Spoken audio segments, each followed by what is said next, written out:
हमारे भारत भूमि की असली देवी अगर कोई हुई तो वो सावित्री बाई फुले जी हुई और साथ में उनकी सहयोगी फातिमा शेख जी हुई।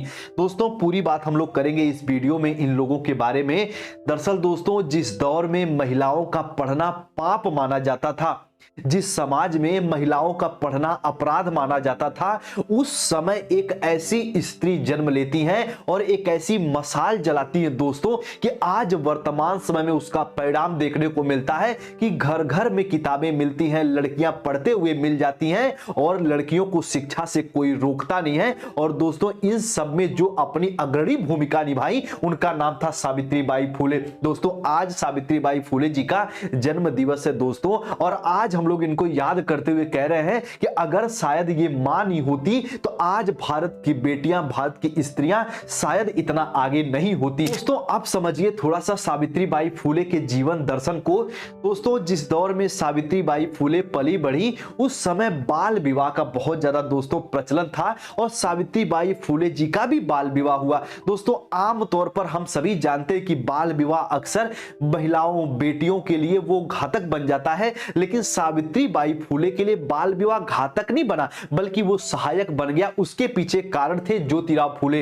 दोस्तों सावित्री बाई फुले जी का जो विवाह है वो ज्योतिराव फुले जी से हुआ और ज्योतिराव फुले तो सब जानते हैं कि बहुत बड़े सामाजिक चिंतन, सामाजिक सुधारक और सबसे बड़ी बात कि ये दार्शनिक व्यक्ति भी थे। तो दोस्तों ये सावित्री बाई फुले जी का बहुत सहयोग किए शिक्षा ग्रहण करने में और सावित्री बाई फुले शिक्षित हो गई ज्योतिराव फुले की सहायता से। और दोस्तों एक हमारे सोसाइटी में एक बहुत बड़ी बात बोली जाती है कि अगर एक पुरुष शिक्षित होता है तो वो हो सकता है कि अपने परिवार, अपनी रोजी रोटी चला ले, लेकिन जब एक महिला शिक्षित होती है तो वो अपने पूरे समाज, पूरे परिवार का जो इन्वायरमेंट है वो शिक्षा से भर देती है। और ऐसा ही सावित्री बाई फुले ने किया। दरअसल दोस्तों 1848 में पहली बार बालिकाओं का विद्यालय दोस्तों खोला गया जहां पे बालिकाएं जाके पढ़ सकती थी, लेकिन यहां तक आने का जो सफर था वो कोई आसान नहीं था। हम सभी जानते हैं दोस्तों कि जब सावित्री बाई फुले पढ़ाने जाती थी तो इनको जो तथाकथित वर्चस्ववादी लोग थे, महिला विरोधी थे, वो इनके ऊपर कीचड़ फेंकते थे, इनके ऊपर पत्थर फेंकते थे, इनके ऊपर टमाटर खींचकर मारते थे। लेकिन दोस्तों सावित्री बाई फुले पेशे से अध्यापिका हो चुकी थी, वो कभी इनका विरोध नहीं की बल्कि अपने बैग में एक एक साड़ी एक्स्ट्रा लेके जाती थी और अपने विद्यालय पहुंचने के बाद जहां पे वो बच्चियों को पढ़ाती थी वहां अपने अपने पोशाक को चेंज करती थी, साड़ी को बदलती थी और नई साड़ी पहन के जो बैग में ले गई थी और बच्चों के सामने जाती थी ताकि बच्चे भी डिमोटिवेट ना हो।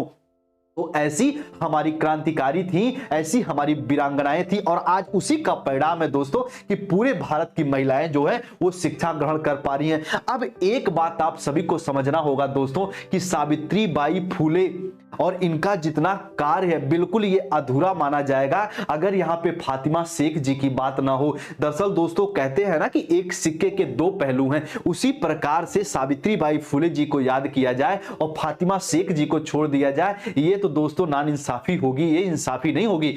दोस्तों फातिमा शेख जी का भी जन्म दिवस 9 जनवरी को है और ये सावित्री बाई फुले जी को विद्यालय की स्थापना करने में, और जब सावित्री बाई फुले को और ज्योतिराव फुले को गांव वाले निकाल दिए तो सबसे पहले फातिमा शेख और इनके भाई ने इनको आसरा दिया और काम को आगे बढ़ाने में मदद की। तो दोस्तों इस प्रकार से सावित्री बाई फुले जी को हम लोग याद करते हैं। और आज भारत की जितनी बेटियां हैं, भारत की जितनी महिलाएं हैं, उन सभी से हम एक छोटा सा रिक्वेस्ट करेंगे कि दुनिया में आप किसी को याद करें या ना करें, लेकिन सावित्री बाई फुले जी और साथ में फातिमा शेख जी को जरूर याद करें, क्योंकि उन्हीं की देन है कि आज आप घूम पा रही हैं, आज आप एक तरीके से शिक्षा ग्रहण कर पा रही हैं। दोस्तों सावित्री बाई फुले जी का जो निधन है वो भी अपने आप में बहुत ही लोगों की मदद करते हुए हुआ।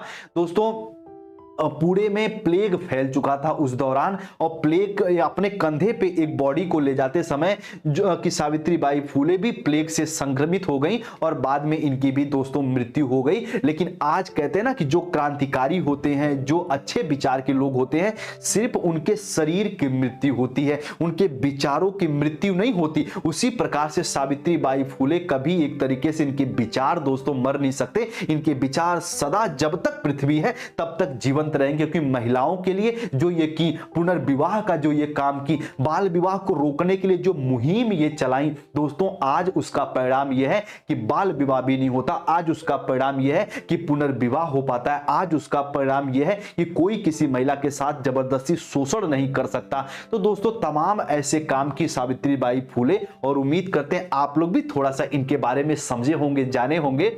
और दोस्तों आप लोग अपने अपने स्तर से, अपने अपने अनुभव, अपने अपने विवेक से सावित्रीबाई फुले जी को कैसे याद करते हैं, यदि आपके पास थोड़ा समय हो तो कमेंट सेक्शन में कमेंट करके भी हमें जरूर बताइएगा।